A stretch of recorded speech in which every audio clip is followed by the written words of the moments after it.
Hi, welcome back to Cubs and Culture for January 8th, 2018. Continuing our discussion of Whiplash. Okay, so this movie begins with a point of view shot of Fletcher looking down the hall at Andrew practicing that double roll drum move that Charlie Parker made famous. Doesn't really matter. And so the very first shot is you have to watch a film a couple times to pick up on this, but it's Fletcher's point of view, and Andrew is in light and white, and he looks sort of just like a kid, sort of like innocent, and then Fletcher is in black. He dresses in black a lot because obvious symbolism.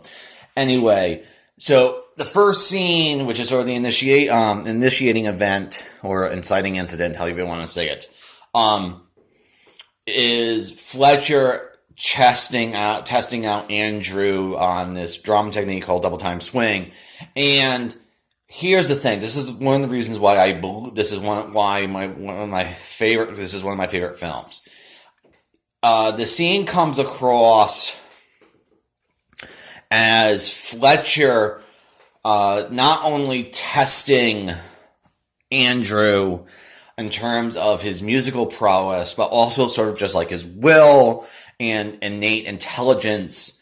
Because one of the things he says is, one of the beats in the scenes is Fletcher Andrew's playing the drum, and he stops, and Fletcher says, "You know who I am?"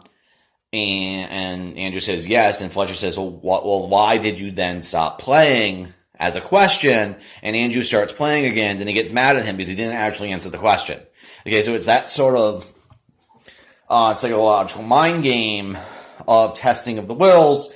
And the thing is, as the story moves on, this sort of dual quality of what is Fletcher doing? Is he trying to get Andrew to be a better musician, or is he just challenging in terms of his willpower or inner strength or whatever?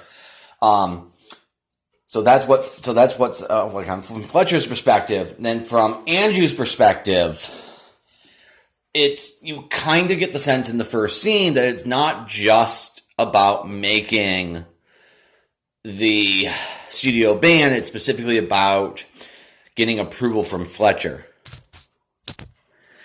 And this sort of needing of approval by Fletcher comes across repeatedly in the movie. At one point, Andrew's father flatly states his approval is really important to you.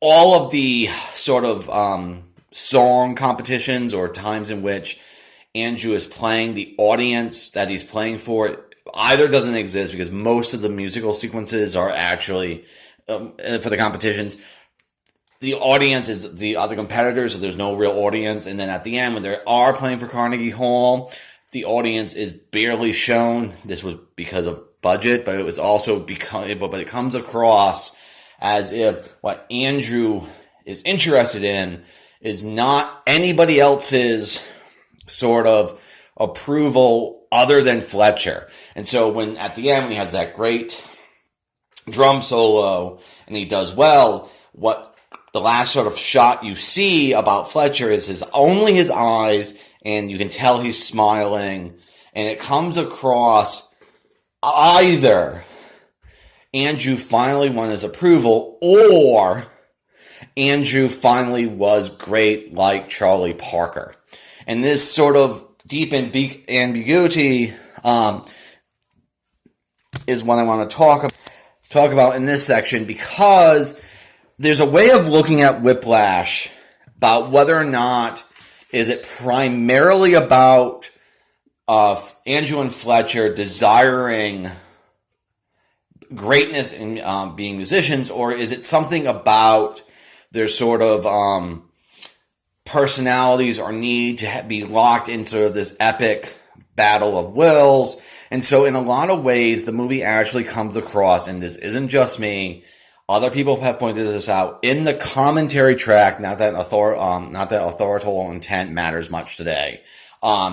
both Chanel's, however you say his name, and Simmons points this out, it really sort of feels like a BDSM or DS love story where Andrew is sort of a submissive who is desperate to get his dominant's approval, and it's all about, and the only way he can do this is being a good musician. So he's driven by not the desire to be a good musician, but to be a good boy, to be a good submissive. And likewise, it kind of comes across for Fletcher that while he just wants a person to meet him and stand up to him and be able to withstand the sort of psychological abuse, because it not only produces great music, but it's what he wants a person to be able to endure it. So it feels like almost as an DS sort of relationship. And the thing is, one of the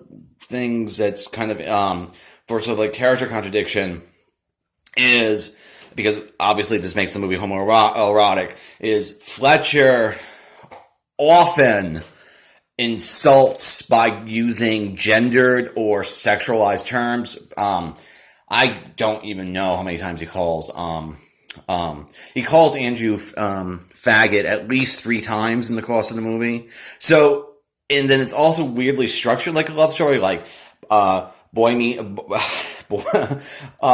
first scene is them meeting and then getting to know each other, and then they have a huge fight, and then they kind of come back together, and then finally there's one last hurdle to their being together, and then they end up together. So it feels like a DS love story to me. I don't know how far you want to take that, because if you're not clear, this is a college setting. So Andrew's 19 or 18 or whatever. So there's that. Okay, so I want to quickly talk about 2 other aspects of this movie. It is extremely well edited. It's something of a quasi-musical because of the way in which the drumming sequences are shot and edited together, where they feel like the music doesn't really comment on the plot, but it feels a lot like very well-structured, hypnotic sort of music video-esque. There's that. And then, of course, the acting, especially by Simmons, is really good. And mainly because in a less skillful hand than Simmons, you would be totally repulsed by Fletcher because he's such a jackass a lot of the time. But Simmons is able to have just enough softness or sensitivity when the moment calls for, like when he's talking about the student that he probably drove to suicide. He very sort of subtly tears up. And, it doesn't, so his jackassery isn't repulsive. It becomes like, you want to figure out why he's a jackass. And that's really sort of hard to do. And then Miles Teller is absolutely great as Andrew. He's very engaging. He's also sort of saddled with a difficult character because he's so sort of buttoned up.